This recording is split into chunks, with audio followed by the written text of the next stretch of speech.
자, 그런데 아까 초반에 지적하셨어요. 김문수 후보의 질문 수준, 준비 수준이 적나라하게 드러난 토론이었다. 이번 2차 토론이. 근데 그중에 하나가 의료계획에 대한 얘기를 하는데 이재명 후보가 당대표 시절에 목 테러 당해가지고 부산 병원에 입원했던 그 이야기를 전체 자기 시간에 약 80%를 할애했습니다. 그 두 가지 측면인데요. 네네네. 첫 번째는 김문수 후보는 의료계획을 잘 몰라요. 네.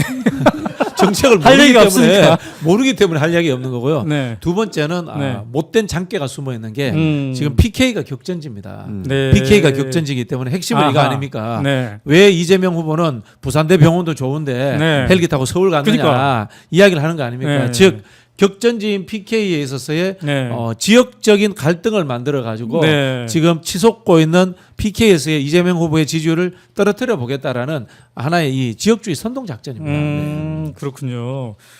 그때 그 표현도 있었어요. 목에 그 칼 맞은 거. 큰 상처도 아닌데 이런 표현이 나왔어요. 그게 참 비인륜적이죠. 비인륜적이죠.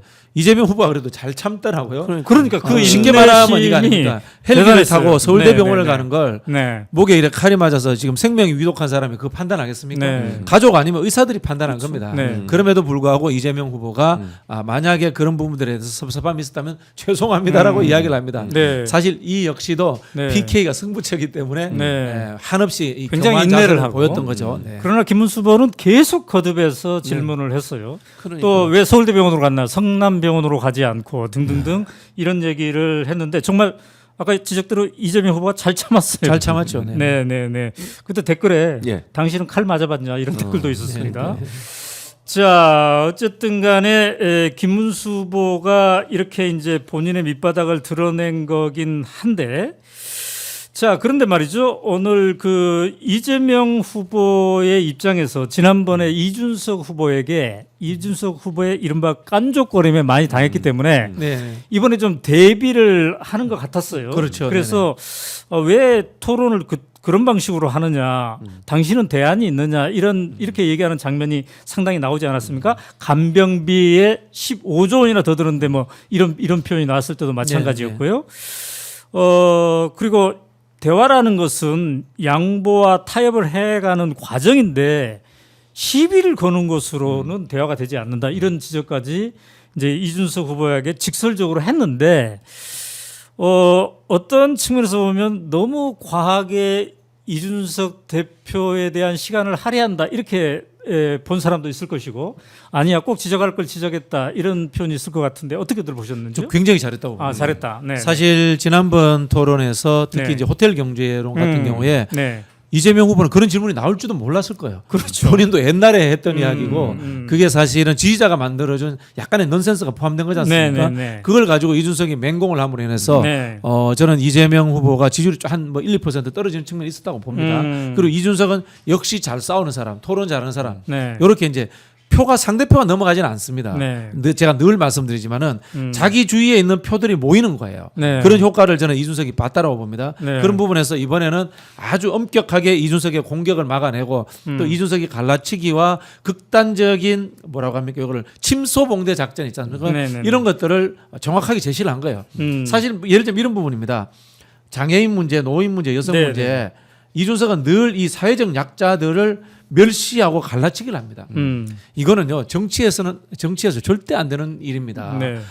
우리가 이제 헌법에 네. 장애인의 인권, 노인들을 어떻게 할 것인가, 여성의 평등 이런 게 다 보장되어 있습니다. 네. 헌법 정신을 위반하면서 사회적 약자들을 질타하고 짓밟아 가지고 사회적 강자들 또는 거기 반대편에 있는 사람들을 모아서 네. 정치를 하려고 하는 네. 못된 생각입니다. 이거는 저는 그래서 사회적 약자들을 돌봐야 되는 우리 공동체의 책임으로서 이준석 같은 사람 추방해야 된다고 제가 그런 주장까지 하는 네. 사람이거든요. 네. 그런 부분들을 오늘 이재명 후보가 정확하게 네. 지적을 했습니다. 네. 연금개혁에서도 마찬가지고요. 연금개혁에서 이준석이 하는 이야기는 이거 아닙니까?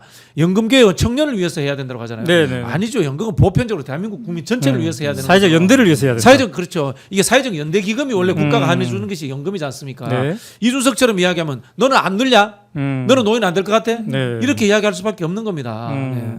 자, 어떻게 보셨어요? 그러니까 이준석 후보는 기본적으로 그 본인의 어떤 뭐랄까요 기존에 갖고 있었던 뭐 만약 신세대나 아니면 젊은 세대를 위해서 일한다고 하는 기념 자체가 완전히 깨졌다고 저는 생각해요. 그러니까 숫자 얘기하고 무슨 뭐 어디서 이상한 걸 찾아와가지고 그걸 얘기하면서 본인이 뭐 많이 아는 것처럼 자꾸 얘기하지만 네. 실제로는 깊이도 없어요. 뭐 단적인 예를 들어볼까요? 풍력 발전 얘기하면서 중국 거 많이 쓴다고 얘기하는데 그랬었죠. 숫자로 제기하지도 않아요. 무슨 근거를 얘기하는 뭐라고 얘기하냐면 많은 국민들이 그렇게 알고 있습니다. 이렇게 얘기해요. 네. 이게 얼마나 애매모호한 답변입니까? 근데 실제로는 이재명 후보가 얘기했던 것처럼 실제 유럽이나 다른 나라, 우리나라 거나 이런 것들을 많이 사용해요. 중국 네. 거보다 훨씬 많습니다. 그러니까 근거도 없이 막 얘기를 하는 거예요. 네. 거기에 대해서 이재명 후보가 아까도 말씀드렸지만 차분하게 그리고 지적하는 거 저는 대단히 잘했다고 생각해요. 네. 그러니까 예를 들면 화를 내거나 아니면 거기에 대해서 막 분노하는 것보다는 차분하게 이준석 후보의 토론 태도가 뭐가 문제가 되는지 또 이런 것들을 통해서 어떻게 국민들을 속이려고 하는지 하는 부분들을 하나하나 따져낸 것은 네. 저는 국민들이 제대로 이해하는데 큰 도움을 줬을 거라고 생각합니다. 그리고 지난번 1차 토론에서도 이준석 후보의 태도를 보고 깐족된다고 해서 너무 화가 나는 사람들이 많거든요. 네, 네, 네. 그거를 이재명 후보가 이번에는 제대로 잘 짚어주기 때문에 네. 속 시원하다고 느꼈을 거라고 저는 봅니다. 잘못된 지점들을 지적하고 대안 없이 숫자 가지고 문제인 것처럼 만들어내고 네. 근데 실제로 본인 어떤 대안도 없어요. 그럼 뭐하러 하는 겁니까? 이 토론회를? 네. 토론은 뭔가 정책에 대해서 대안을 제시하고 문제점을 해결할 수 있는 방안들을 얘기해야 되는 거잖아요. 이재명 후보 공격하는데 모든 시간을 써요. 실제로 아까 뭐 그 진행자도 그 얘기했잖아요. 30보장해 줘야 됩니다. 30초 보장해 줘야 됩니다. 전체 질문 이재명 후보한테만 해요. 이게 뭐 하는 겁니까 대체? 그러니까 그런 점으로 봤을 때 이재명 후보가 침착하게 잘 대응한 것은 네. 1차 토론보다 훨씬 더 잘 준비된 토론 자세였다고 생각합니다. 네. 자, 그런데 이제 이재명 후보가 이준석 후보에게 당신은 어떻게 개혁할 것이냐, 당신의 대안은 뭐냐, 왜 12만 거냐 이렇게 얘기하는 것까지는 좋았는데 자기의 주도권 토론에 또 이준석 후보에게 뭐 돈의 순환 이야기 있잖아, 이른바 호텔 얘기, 네. 동덕여대 얘기 이런 것들을 거론하면서 시간을 조금 너무 이게 조절을 좀 잘못한 게 아니냐 이런 지적도 댓글에 있었는데 네. 그 부분은 어떻게 봤습니까? 또 그때 사회자가 지적을 했어요. 지금은 연금에 대한 얘기를 하는 시간입니다라고 했는데 이 사회자가 과도하게 개입한 측면도 있고 이재명 후보가 시간 낭비에 좀 아쉬움도 있고 그럴 때 그때는 어떻게 보셨어요? 제가 이준석하고 토론을 많이 해본 사람입니다. 많이 해본 사람입니다. 이준석의 약점은 네. 사회 경제적 인식이 부족하고 특히 노동이라든가 이런 계급 계층 분석이 없어요. 네네네. 사회학적 인식이 없어요. 네네네. 그래서 이제 자기가 잘하는 숫자를 갖고 와서 이제 돌려치기 하는 게 이제 네네네. 이준석 토론의 핵심인데요. 이제 이준석 같은 사람을 잡으려면은 네. 또는 한편으로 우리 한국 사회 극우라는 사람도 있지 않습니까? 옛날에 이런 이야기를 많이 했어요. 네. 외면해버려라 이런 이야기를 많이 했거든요. 네, 그런데요, 네, 네. 외면하면은 독버섯처럼 자라서 올라옵니다. 왜냐하면요, 우리 한국 사회의 풍토 자체가 이제는 네. 문장을 서론, 본론, 결론으로 전부 다 읽는 것이 아니라 네. 이른바 미다지 제목만 보고 썸네일만 보고 선동되어서 움직이는 시대로 바뀌어갔기 때문에 이거 그냥 두면 안 되는 거예요. 네. 저는 그런 측면에서 이재명 후보가 동덕여대 문제라든가 장애인 문제라든가 노인연금 문제라든가 이런 부분들을 아주 끈질기게 잘 짚었다. 뭐 저는 이런 생각이 듭니다. 사실 네. 우리가 윤석열 보고 히틀러처럼 생겼다고 하지만요, 이준석이 하는 게 히틀러예요. 사회적 약자들을 공격해서 그 반대의 지지층을 모으려는 게 네. 히틀러의 작전이었습니다. 유대인을 공격하고요, 네, 네. 장애인들을 공격하고요, 집시를 공격하고요, 그런 일들을 히틀러가 했단 말이에요. 네. 똑같은 짓들을 지금 이준석이 하고 있는 겁니다. 그래요. 그래서 저는 우리 한국 사회의 공동체 안녕을 위해서라도 이준석 같은 사람들이 조기에 박멸될 수 있도록 논리적으로 저는 박살내야 된다고 봅니다. 박멸이라는 단어와 박살이라는 단어가 함께 나왔는데 바로 그 지점에서 아까 그 장애인 얘기 나올 때 권영구 후보가 잘 대응을 했어요. 네네. 네. 이재명 후보는 시간이 없었지만 권영구 후보가 오히려 보완의 역할을 하지 않았나 싶습니다. 제가 그 평등권을 한 번 더 말씀을 드리면요, 네. 평등권을 똑같이 주는 게 평등하는 게 아니에요. 출발점이 평등할 수 있도록 해주는 것이 네. 기회의 평등입니다. 네. 예를 들자면 이런 겁니다. 90%의 국민들은 쉽게 말하면 이 파란 펜이 없어도 네. 살 수 있어요. 네, 네, 아무 네. 중요하지 않아. 네. 근데 10%의 국민들은 파란 펜이 없으면 죽어요. 네. 그러면 9대 1이면은 민주주의적 원칙으로 보면은 파란 펜 안 줘도 되잖아요. 네. 그러나 10% 파란 펜이 없으면 죽는 사람을 위해서는 우선적으로 파란 펜을 줘야 되는 거예요. 이게 사회적 약자를 배려하는 사회의 그렇죠. 기본 원칙입니다. 이게 공화주의예요. 네. 공화주의는 것이 보수의 품격이라든가 공동체의 기본 사고입니다. 이준석은 그런 기본 사고가 안 된 사람인 거예요. 네. 자, 이준석에 대한 얘기 덧붙일 게 그러니까 있다면? 저는 이준석 얘기하면 화가 나는데 어쨌든 네. 박지영 평론가 저도 뭐 방송에서 여러 번 같이 했으니까 그러니까 갈라치기 뭐 누구나 잘 아는 갈라치기 하고 네. 그다음에 자기가 생각하는 것을 논리적으로 맞지 않아도 계속 주장을 해요. 근데 그 부분에 대해서 사실은 지적을 안 하고 넘어가잖아요. 그럼 사실화 돼 버려요. 네. 그러니까 뭔가 현혹을 시키기 위해서 사람들에게 뭐 숫자 가지고 와서 장난치고 사실이 아닌 걸 많은 사람이 그렇게 생각하고 있다는 말로 통해서 뒤집어 씌우고 이런 식으로 해가지고 사실이 아닌 걸 왜곡해 버리거든요. 네. 근데 만약 그걸 이재명 후보가 이게 토론의 방식에도 문제가 있다고 저는 네, 생각해요. 주도권 토론할 때는 다른 사람 답변도 듣지 않고 잘라버리고 자기가 원해서 그냥 끝나버리잖아요. 그 다른 사람한테 질문을 하고 네. 예를 들면 이준석이 김문수한테 질문하면서 이재명 후보를 공격해요. 이런 방식으로 가는 것이 저는 문제라고 보는데 네. 그걸 막기 위한 그걸 계속 그냥 놔두게 되면 네. 오해를 산다니까요. 사람들은 그게 사실인 걸로 인식을 해요. 네. 그래서 저는 시간을 할애해서 지난번에 얘기했던 것 중에 문제가 됐던 거라든지 이준석이 잘못한 부분들 네. 발언을 통해서 왜곡했던 부분들은 짚어내야 한다고 생각합니다. 그래야 국민들 입장에서 유권자 입장에서 이게 잘못됐구나를 깨달을 수 있게 되거든요. 네. 그런 점에서는 시간 안배도 중요하지만 토론의 방식 자체가 정말 제대로 된 토론을 할 수 없는 상황이라면 자기가 갖고 있는 시간 동안 네. 잘못 인식될 수 있는 왜곡된 정보를 바로잡는 것도 필요하다고 생각합니다. 그 김문수 후보와 이재명 후보의 대화 중에 재생에너지에 대한 얘기, 네. 아리백에 대한 얘기가 나왔는데 이때 이재명 후보가 김문수 후보에게 당신은 원전이 60% 정도 앞으로 하려고 한다는데 그렇게 해가지고 어떻게 아리백을 충당하려고 하냐라고 했더니 김문수 후보가 현실을 모르는 얘기입니다라고 했고 이재명 후보가 진짜로 현실을 모르네 이렇게 맞받아치는 장면이 있었는데 이 대목을 볼 때도 김문수 후보는 앞으로 이 아리백 개념이라든지 재생에너지에 대한 이거가 준비가 안 돼 있어요. 네. 그 김문수 후보님과 네. 우리 이준석 후보님 마당에 음. 소형 원자력 발전소 놔드려야 되겠어요.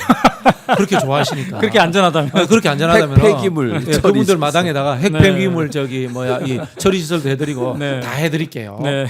그 김문수나 이준석은 극우예요. 네. 극우나 또는 트럼프와 같은 네오콘입니다. 한국에서 신재생 에너지를 국가 정책으로서 제일 먼저 도입한 게 누군지 아세요? 이명박입니다. 네. 그러면은 유럽에서 알리백이라든가 신재생 에너지를 산업적 차원에서 네. 그다음에 정부 정책으로서 가장 강력하게 추진했던 게 메르켈 총리예요. 음. 즉 중도 우파들이 네. 산업적 측면과 부르주아 환경론적 측면을 접목시키면서 신재생 에너지가 실제로 거대히 담론이 됩니다. 그렇죠. 그 전에는 이른바 우리 뭐 환경 그 생태론자라든가 근본 생태론자들이 아이디어 차원에서 하는 수준이었어요. 네. 그 사람들은 쉽게 말하면 극단적으로 이거 아닙니까? 우리 그냥 전기불 끄고 살자. 네. 이 수준이었단 말이에요. 근데 이 중도 우파들이 신재생 에너지를 국가 정책으로 만들어 가요. 경제적 측면에서 경제적 본 측면에서 거죠. 그렇게 가요. 근데 이게 미국의 네오콘하고 트럼프가 들어서면서 네. 갑자기 원자력 병이 드는 거야. 이게 똑같이 들어오는 거예요. 네. 김문수하고. 네. 자, 박근혜하고 이명박이 원자력 집착한 적이 없어요. 신재생 열심히 하려고 했어요. 그렇죠. 박근혜하고 이명박도. 네네. 지금의 김문수, 이준석은 윤석열과 더불어서 극우 원자력주의자들인 겁니다. 절대 정통 보수로 보면 안 됩니다. 네. 퇴행하고 있는 거죠. 퇴행하고 있는 겁니다. 그러니까 이명박 대통령 시절에 덴마크하고 이른바 녹색 동맹을 그렇죠. 할 정도로 덴마크가 네네네. 이제 재생 에너지에서 전 세계에서 가장 앞서고 있으니까 그런 시도까지 했던 건데 그때랑도 비교해봐도 여기는 퇴행적이고 극우적인 그렇죠. 형태다. 그 산업 생태계 일부에 원자력주의자들에게 빠져 있는 거예요. 네. 원자력이 아니라 신재생이 산업적 발전으로서의 네. 시장의 가능성도 아마 수십 배는 클 겁니다. 제가 봤을 때는. 네. 자, 국민연금에 대한 주제도 이제 있었는데 사실 저는 오늘 그 사회 토론을 보면서 사회 토론을 하면서 국민연금, 의료, 그다음에 기후 이렇게 딱 뭔가를 정해 놓은 게 꼭 바람직한가라는 생각을 해 봤어요. 왜냐하면 저출산 문제도 있죠. 그다음에 우리 지금 정신적인 그 건강의 위협도 되게 많지 않습니까? 네네네. 여러 가지 이슈들이 있고 청년 세대들에 대한 얘기도 있고 그러는데 이렇게 어쨌든 블록을 딱 정해놨습니다만 그렇기 때문에 이제 국민연금에 대해서도 중요하게 얘기를 했는데 이재명 후보의 입장은 기존의 국민연금에 대한 여야의 합의로 이미 마련된 거, 그죠? 네네네. 이거를 기본으로 하되 점진적으로 개혁해야 된다는 그렇죠. 입장이고 예. 이준석 후보는 구연금과 신연금을 뭔가 네. 갈라치기 하려는 입장이었고 김문수 후보는 뭔가 뚜렷한 대책은 없어 보이는데 인구의 변동과 이런 거에 의해서 자동적으로 조율되게 뭔가를 해보겠다는 이런 거였습니다. 그 사실은 김문수 후보 했던 이야기는 이재명 후보 이야기하고 거의 비슷했어요. 네. 비슷했다고 보면 되는데 네. 이준석 그 후보 이야기는 이런 겁니다. 아까 말씀드렸지만 연금이라는 것이 사회적 연대 기금입니다. 그걸 이제 네. 국가가 한다는 차원에서의 차이가 있는 건데요. 연금 필요가 없어요. 네. 그럼 개인이 저축하면 돼요. 그럼 뭐하러 연금을 합니까? 네. 사회적 약자라든가 노후 세대들을 보장해 줄 생각이 없으면은 그냥 청년 시대부터 저축해 가지고 네. 내가 나이 먹고 그냥 탔으면 됩니다. 네. 연금이 필요 없다는 이야기를 지금 이준석은 하고 있는 거예요. 그런 부분에서의 국가 제도라는 것에 대한 이해도가 아예 없고 네. 청년을 갈라치기 해서 표를 받겠다는 장깨 외에는 존재하지 않는 사람이다. 저는 그렇게밖에 볼 수 없고요. 네. 이재명 대표가 이야기했던 부분들은 이제 모수 개혁 부분이 이제 합의가 되었으니까 네, 네. 계산식을 설계를 어떻게 할 것인가라는 부분에서 쉽게 말하면 이게 연동형처럼 하자는 이야기 아닙니까? 그걸 이제 김무수는 이제 좀 풀어서 이제 이야기를 한 건데 자동 조정 장치. 예, 자동 조정 장치가 이제 그 모수 계산식 설계를 잘하자는 이야기인데 네. 저 전적으로 동의를 하고요. 역으로 이야기하면은 경제가 확 좋아지면은 네. 지금의 청년 세대가 나중에 더 많이 받을 수도 있어요. 네. 또 바꾸면 돼요. 네. 바꾸면 돼요. 저는 정책을 접근하는 방식에 있어서 오늘 질문에도 있습니다만은 선변이나 보편이냐 있지 않습니까? 네, 네, 이거 사실 중요한 게 아니에요. 음. 재정 여건에 따라 가지고 국민들이 가지고 있는 사회적 의식에 따라서 바뀔 수 있는 거예요. 네. 그런 식의 생각을 가져야 되는 거고 결국은 뭐냐면은 연금을 많이 받게 하려면은 네. 경제가 활성화돼야 되는 거고 네. 사회적 연대 의식이 높아져 가지고 약자들에게 분배해 주는 것에 대해서 거부감이 없는 네. 그런 공동체 사회가 돼야 된다라는 기본이 저는 존재한다는 말씀을 드리고 싶습니다. 네. 자, 지금 여러분은 오마이 TV를 통해서 오늘 후보들의 2차 TV 토론에 대한 후기를 함께 이야기를 나누고 있습니다. 지금 박진영 정치평론가님, 최진병 교수님과 함께 얘기를 나누고 있고요. 조금 있다가는 김진 전 중앙일보 논설위원과 이정헌 민주당 의원이 또 함께 하도록 하겠습니다. 김진 중앙일보 논설위원은 보수적 시각에서 아마 논할 것 같고요. 이정헌 의원은 방송토론 부단장이기 때문에 민주당 내부의 평가를 우리가 들을 수 있지 않을까 싶습니다. 자, 어떻습니까? TV 토론 하면은 굉장히 중요하다. 2차 TV 토론 오늘 정말 중요하다. 왜냐면은 1차 TV 토론 때 5일 전에 있었던 때랑 달리 여론조사 결과들이 좀 나오지 않았습니까? 조금 좁혀가는 흐름이 이제 보이기도 네, 네. 했습니다. 자, 어떻습니까? TV 토론의 역할이 기존에 자기가 지지하려던 후보를 바꿀 만큼 중요할까요? 아니면 기전은 정해져 있는데 바꾸지 않습니다. 바꾸지 않다고 제가 그 이럴 때마다 저기 극단적인 이야기 저도 많이 하잖아요. 네. 싸구려 정치 평론가들과 네. 컨설턴트들이 네. 뭐 중도가 이동하고 하는데 아. 그런 거 없습니다. 아하. 대한민국에 스윙하는 사람이 한 3% 정도 되고요. 3%. 3% 나머지는 그냥 뭐냐 약진보 강진보로 했다가 투표를 하거나 안 하거나 네. 하는 식으로 이제 그 옮겨 다닙니다. 즉 즉 그 이야기 뭐냐면요.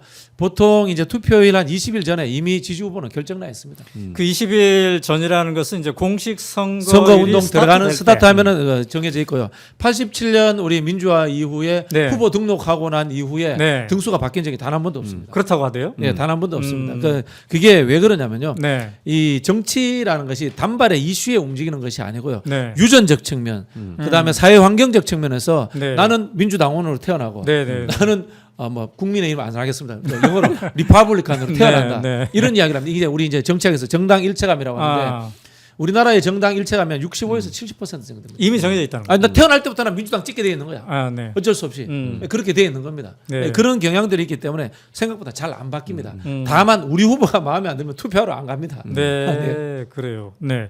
자, 우리 최진명 교수님 어떻게 보세요? 저도 그렇게 봐요. 그러니까 TV 토론의 영향은 뭐 표에. 미비하다. 정말 미비하다. 뭐 아까 이게 3% 얘기했는데 그 정도 수준? 네. 만약에 한다면 그러니까 영향을 받는다면 중도 성향 중에 정말 후보를 결정하지 못한 상태에 있는 사람들은 보고할 네. 수도 있지만 네. 대부분의 사람들은 다 결정하고 이미 결정하고 보는 거예요. 그러니까 자기가 지지하는 후보가 잘하는지 못하는지 또는 상대 후보가 네. 못하는지 네. 이것만 보는 거지. 네. 실제적으로 그것 때문에 영향을 받아가지고 내가 이 사람 찍으려고 다른 사람 찍는다 그런 경우는 저도 없다고 생각해요. 자, 그럼 어떻게 이런 질문을 해볼까요? 딱 이재명 후보에 대한 관심이 많으니까 우리 네. 시청자들은 딱 이재명 후보만 보고 봤을 때 1차 토론과 2차 토론을 비교해 보면 어떨까요? 저는 성장했다고 생각해요. 2차 토론이 훨씬 잘했어요. 훨씬 잘했다. 네, 그러니까 어떤 면에서 그런가요? 1차 토론은 사실 이제 제가 이렇게 보면서 네. 약간 화가 나신 것 같다 이런 생각을 들었거든요. 이제 긁힌다는 표현 쓰잖아요. 네, 그러니까 네, 이준석 후보가 너무 그냥 말도 안 되는 딴짓대니까. 태도를 하니까 네. 이게 진짜 이제 조금 이제 이게 조금 이제 화가 나신 것 같더라고요. 네. 표정이나 이런 걸 봤을 때. 그러니까 네. 이제 아무래도 조금 감정적인 부분이 들어갈 수도 있다고 생각하는데 왜냐면 말할 기회도 안 주고 본인의 말을 왜곡해서 결론을 내려보고 이러니까 네. 이재명 후보 입장에서는 뭐 이런 사람이 있지 이런 생각이 들었을 거예요. 네. 근데 또 이준석에 대해서 그렇게까지 할 거라고 생각을 하고 오셨을 텐데 이제 박정희나 저는 늘 경험을 했으니까 알지만 네. 그걸 제비를 잘하신 것 같아요. 이번에는 그 부분에서 명확하게 짚고 넘어가면서 차분하게 얘기하셨어요. 네. 그러니까 감정의 동요가 별로 없었던 거예요. 저는 예전에 김대중 전 대통령이 토론할 때 그러셨거든요. 네. 아무리 상대방이 공격해도 톤이나 이런 게 바뀌지 않아요. 음. 똑같은 톤으로 계속 이렇게 본인의 주장을 하세요. 근데 네. 오늘 이재명 후보가 그런 면들을 잘 준비해서 네. 아무리 긁어도 네. 동요하지 않고 흔들림 없이 본인이 할 얘기를 했고 그다음에 이준석이 잘못한 부분들을 잘 짚어내면서 네. 시청자들이나 국민에게 뭐가 잘못된 부분들을 참교육시켰다. 그런 점이 네. 잘했다고 생각합니다. 아, 그래요. 근데 이제 그런 표현은 나왔어요. 이재명 후보의 입에서 이준석 후보가 간병비 15조 원 얘기를 계속 어떻게 전략할 거냐고 했더니 본인의 생각에 대안은 뭔가요? 하면서 그렇죠. 참 토론이 쉽지가 않네요. 그러니까 이게 참 토론이 쉽지가 않네요. 토론이 끝나고 났을 때 네. 나는 무엇으로 기억될 것인가가 네, 굉장히 네, 중요하거든요. 네, 자, 네. 지난번 토론에서 보면은 이준석은 깐죽거린다. 네. 그러나 토론을 이기려고 한다라는 게 있고 김문수 후보는 좀 무지하다. 그리고 그 권영국 후보는 정답만 이야기한다. 네. 이재명 후보는 무난한데 열심히 안 하는 것 같더라죠. 네, 이런 느낌이 전달된단 네, 말이에요. 네. 근데 오늘은 이재명 후보가 아주 꼼꼼하고 그러면서 부드럽게 설명을 다 해낸단 말이에요. 그리고 상대를 또 제압을 한단 말이에요. 네. 그게 뭐냐? 이 사람 대통령 될 만한 깜이구나. 라는 것들을 지지층들에게 안심을 시켜주는 거예요. 네. 아마 이번 주말 여론조사 때 지지층들이 전화 더 열심히 받을 겁니다. 아, 그래요? 네. 토론 쉽지 않네요. 그랬더니 이준석 후보가 저에게 훈계하는 겁니까? 사실 훈계해도 되죠. 훈계가 훈계한 있었어요. 거죠. 훈계가. 가르쳐야 돼요. 훈계해야죠. 가르쳐. 아니 왜냐면 토론 쉽지 않네요라는 무슨 말이냐면 네. 그러니까 토론을 하려면 토론을 네. 하는 상대방 두 사람이 두 사람에서 네 사람이든 네. 토론의 어떤 뭐랄까요 원칙과 룰을 지켜줘야 돼요. 음. 토론이라고 남의 얘기를 듣고 그리고 네. 자기 얘기를 하는 거잖아요. 음. 그게 정상적인 토론 아닙니까? 남의 얘기를 무시하고 네. 자기 마음대로 해석해버리고 존중도 안 해주고 경청할 자세도 안 되고 이게 무슨 토론입니까? 네. 그냥 자기 혼자 얘기하는 것이지 싸우러 온 거잖아요. 결국은 네네. 토론은 싸우러 오는 장소가 아니고요. 토론에서 이긴다고 하는 것이 자기 말 많이 하고 뭐 남의 말을 왜곡해가지고 본인이 이긴 것처럼 끝내버리는 게 이기는 게 아니에요. 국민들은 그거 보고요. 저 사람 참 이상하네 이렇게 생각하지. 네. 저 사람이 토론을 잘했다고 생각하지 않습니다. 네. 논리적으로 상대방을 설득해내서 자기를 따라오게 만드는 게 토론의 목적 아니겠습니까? 그렇죠. 근데 그걸 이준석은 못해요. 근데 네. 무슨 자기는 토론 잘하는 줄 알아? 그래놓고. 자, 아까 이제 이재명 후보가 1차 토론보다 더 잘했다라고 표현을 했어요. 그런데 이제 재생에너지와 원전에 대한 것에서 김문수 후보와 이준석 후보는 원전을 오히려 강화해야 된다는 식으로 막 얘기를 했어요. 네. 그런데 이재명 후보는 이제 미래 세대를 위해서는 재생에너지 쪽으로 가야 된다. 그렇지. 아리백에 맞추기 위해서라도 요 포인트에서는 확실한 차이가 있었던 것 같아요. 확실한 차이가 있었죠. 그래서 우리 다른 평론가님들도 네. 제가 오늘 했던 이야기를 꼭 해주셨으면 좋겠어요. 음. 원자력을 주장하는 것은 네. 미국의 네오콘들과 트럼프주의자들 극우일 뿐이지 전 세계의 대다수의 합리적 보수들도 네. 탈원전이라든가 탈원전이라는 표현을 안 쓰겠습니다. 네. 애매하니까 포스트 뉴클리어 그다음에 이 신재생을 확대한다는 것을 인류의 목표라고 다 합의되어 있는 겁니다. 자, 그다음에 이제 이재명 후보의 포인트에서 보면은 이른바 친중 논란을 그쪽에서 공격을 해왔어요. 이준석 후보는 중국 해안가의 원자력 얘기를 했고, 그다음에 김문수 후보는 태양광의 재료가 중국제가 많은데 막 이러면서 공격을 해왔는데. 이러한 이준석, 김문수 협공에 대해서 대응하는 것은 어떻게 보셨나요? 김문수 후보하고 네. 이준석 후보의 집에 가정에 있는 중국산 한번 제가 찾아보고 싶어요. 중국산 Made in 찾아보면요, China. 네. 아마 홀딱 벗고 다녀야 될 거예요.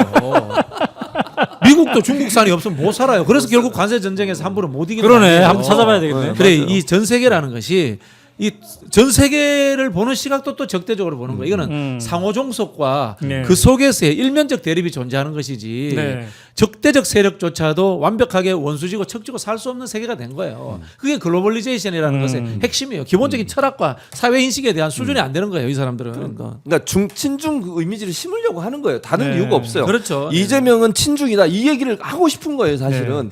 그리고 말도 안 되는 게 택가리를 한다는 거죠. 그러니까 이준석의 주장은 뭐냐면요, 이런 뭐 풍력 발전이나 재생에너지 관련된 또는 뭐 태양광 관련된 이런 거 가져와서 택가리를 해가지고 네. 중국 것인데 다른 나라 것처럼 만든다 이런 얘기를 주장을 하더라고요. 네. 근거가 있냐고요. 네. 좀 제시를 했으면 좋겠어요. 만약 네. 그런 근거가 있다고 하면.